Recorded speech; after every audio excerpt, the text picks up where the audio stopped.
একটা গভীর আগ্রহ এবং অপেক্ষার সময় আমরা সকলে এখানে সমবেত হয়েছি।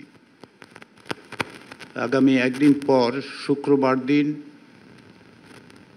জাতীয় সংসদের প্লাজায় দাঁড়িয়ে আমরা আশা করছি যে জাতীয় সনদ যে প্রক্রিয়ার মধ্যে আপনারা অংশীদার হয়েছেন, অংশগ্রহণ করেছেন এবং যা প্রণয়নের সমস্ত রকম বাধা বিঘ্ন অতিক্রম করে আপনারা ঐক্যবদ্ধ থেকেছেন, তারই প্রতিফলন হিসেবে আমরা শুক্রবার দিন জাতীয় সনদে স্বাক্ষর করতে পারব, সেটাই আমরা আশা করছি।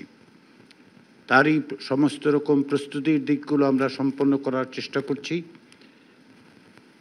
এই সনদ স্বাক্ষরের ক্ষেত্রে অনুষ্ঠানের জন্য আরও একটু বেশি সময় নেওয়ার বদলে আমরা দ্রুততার সঙ্গে অগ্রসর হওয়ার চেষ্টা করেছি এবং সেদিক থেকে পূর্ব প্রস্তুতি হিসেবে আপনাদের প্রত্যেককে অনুরোধ জানানো হয়েছিল এবং প্রত্যেকটি দলের পক্ষ থেকে জাতীয় সনদে স্বাক্ষরকারীদের নাম বেশ কিছুদিন আগেই আপনারা দিয়েছেন, সেজন্য আন্তরিক ধন্যবাদ।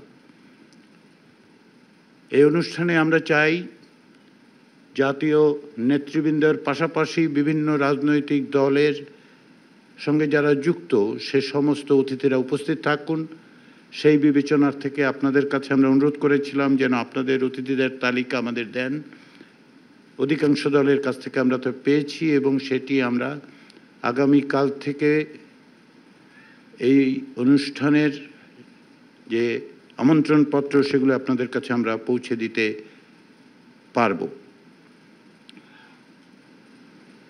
অনুষ্ঠানের একটি দিকের কথা আমি আপনাদের মনোযোগ আকর্ষণ করতে চাই, সেটি হচ্ছে স্বাক্ষর অনুষ্ঠানে আমরা এমনভাবে ব্যবস্থা করব যাতে স্বল্প সময়ের মধ্যে সকলেই প্রত্যেকটি দলের প্রতিনিধিরা এগুলো স্বাক্ষর করতে পারেন।